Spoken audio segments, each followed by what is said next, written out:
We're digging up 5 more gems from the depths of the Dungeons & Dragons 5th edition Dungeon Master Guide. And I'm not going to do a long intro for this one. I'm not even going to tell you to stick around to the end of the video for an awesome bonus. I'm going to give you that bonus right here up top because that's the kind of guy I am. There's some cool stuff in the DMG, like on page 108 where we find D20 monuments, and then 109 where we get D20 weird locales. You need a random encounter, a place for the characters to meet that important NPC, some interesting set dressing for a combat, maybe even something that the players can interact with. Open up to these pages, roll some dice, or just see what strikes your fancy. Dead magic zones can definitely be interesting, though I'm more partial to wild magic myself. But how about an ancient obelisk with a warning etched on it, or a burial mound that's just sitting there? I bet it's filled with treasure and undead. Should we break in or just keep on to the mission? Who would the characters meet at the old wishing well in the middle of the woods, or the fountain still inexplicably flowing in the midst of this long ruined city? What's the story with this skeleton piloting a river ferry, and what happens if we get on? Pretty good, right? And that's just the bonus. Let's get into our first hidden gem. On page 271 of the Dungeon Master's Guide, we get some extra options for what you can do with your action in combat. There are a few ways to handle someone climbing onto a larger creature, cool, and then we get official answers for how to handle disarming an opponent. An attack roll contested by athletics or acrobatics. Is the target using 2 hands? Then they've got advantage. Clean, simple, and potentially epic. Mark is interesting as well, though it feels a little more situational, but what I really like is the idea of giving a monster the ability to overrun, shove aside, and or tumble as a bonus action to really get things moving. So much of combat is very static. Get into melee range, stand there, fight. Extra ways to change your or your enemy's position, maybe on a battlefield that has traps and hazards on it, can make things way more dynamic. Now, I don't know if this next part is an extra bonus or kind of like a 2A, but the whole list conceit is kind of flimsy internet nonsense really anyway, isn't it? So on page 272, we get hitting cover. Now, I'm going to be honest, this one's a little confusing to me, and I've read it a dozen times. I get that if you shoot an arrow that would have hit the target's AC, but the fact that they have cover pushes it into the miss territory, then the arrow hits the cover. What isn't clear is, so what? If it's a creature that's giving cover, okay, the creature gets hit, cool, but is that happening much at anybody's table? Seriously, tell me in the comments, because I don't think I've ever seen that beyond Battle Master moves or protection type things, but it sounds pretty dramatic. But what I'm really curious about is, if it hits a barrel or a fence or something, does hitting the cover potentially damage that cover, making it less effective? Because I like that. Your first 2 scorching rays would have hit the enemy, but they hit the crate they were hiding behind. Well, now that crate is splinters and ash, and they're back to baseline AC. Roll your 3rd attack. Part 2A Junior or Super Secret Bonus 3, we've got cleaving through creatures on this same page. What a page. This is a great way to handle throwing large numbers of low HP monsters at a party when Swarm doesn't sit right and 1 HP minions doesn't really either. You can just kind of treat all of them as one big pool of hit points and knock off an attack each time an individual threshold is crossed.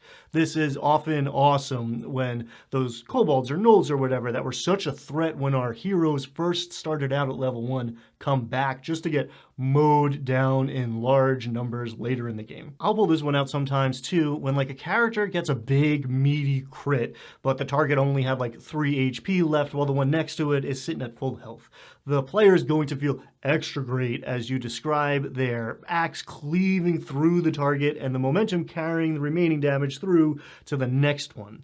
It can work with a crossbow bolt or spell or whatever else too. Okay, we're still in this same section, but we've got to get it back together here, so I'm calling this one number 3 for sure.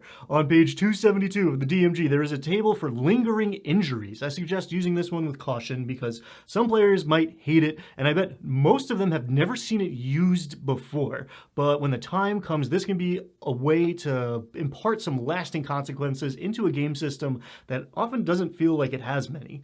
Maybe the dragon got a crit, or a character yo-yoed back from death save values 5 times in a single combat, or someone's just done something monumentally stupid like dive off a cliff because they have no sense of danger anymore. You're basically gods? Okay, well, you've broken some ribs. Roll what amounts to a concentration check every time you attempt to do anything strenuous, or limp back to town and take a week off to heal.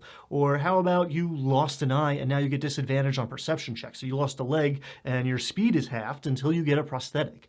Maybe you get a scar that just makes you look tough and keeps you from forgetting that run-in with the Lich.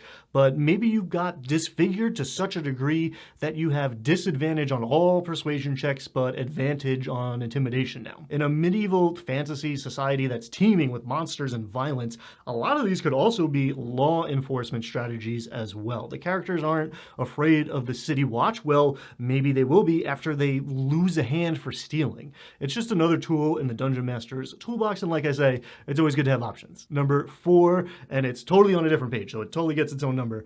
Honestly, it should get its own video.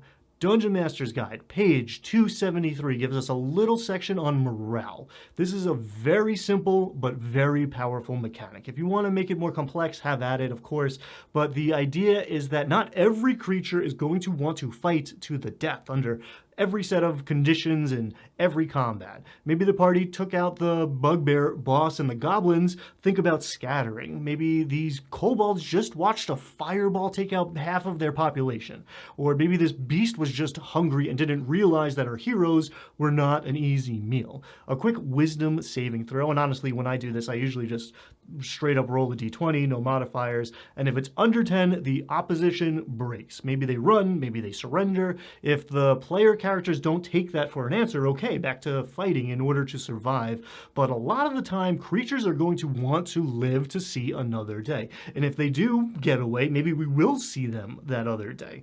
I like it because it makes the world feel more real and dynamic, but this can also be great for those moments when everybody knows which way the combat's going, but it's still just going to take a while before we get there. Plus, it's another way to give the players a win condition, and they can develop new strategies accordingly. We don't have to kill all of these things. Maybe we can just take out the leader or do a big show of intimidation. Also, sometimes it isn't just like a simple victory, but can actually further complicate things. If these monsters run away, we don't get to loot them, or maybe they come back with reinforcements. I made a bunch of monster shorts for spooky season, and one of the most popular ones talked about our 5th gem on this list, which is really our 10th gem if you watched the last video. Did you watch that last one? It was good. I'll put links where the links go. The short you might have missed because YouTube's algorithms seem not to like them all that much, but don't worry, I'm talking about it again here because it's so good. On pages 280 and 281, we have a list of monster abilities, each with an example monster. And this is a great list to peruse for inspiration.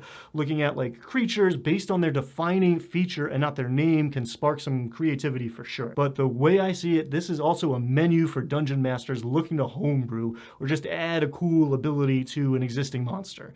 Let's say the party is infiltrating the hobgoblin stronghold and they're just going to be facing encounter after encounter of hobgoblins. You want to keep things from feeling monotonous, turn on the variety like in Gremlins 2 and just start handing out special features that aren't, pack tactics anymore. This one's an ambusher. This one's hucking alchemist's fire and has death burst. This one's a grappler. The little guy has nimble escape. This is great when we've got a table of like grizzled veterans who know the monster manual backwards and forward. Start pulling abilities from this list or giving your monsters feats and you're going to turn some heads. All right, now I know I said I wasn't going to hold out on you, do a bonus tip at the end, but this is YouTube and you deserve an encore. So here's my add-on hidden gem from the Dungeon Master's Guide. This is Appendix B, where they list monsters by environment and then by CR. And I think they published the monster manual first and then realized, hey, these pages really should have been in there, so they've stuck them on the back of the Dungeon Master's Guide. It's a great thing to have. I use it as a jumping off point a lot when I'm building my encounter tables. I've got a bunch of those up on the DM's Guild and now more and more releasing one every month on my Patreon. We took a poll and Mountains won by a landslide, get it? So I'm excited to cook that one up using this, and you can go check out Vertigo Table's Patreon, link down below, sign up to show your support for this channel and all of the great content that's to come. Thanks so much for watching. Share your favorite parts of the DMG below. I know I skipped a lot, even though I squeezed way more than 10 things into these 10 tips. Get out there, have fun, be kind, and I hope I see you next time.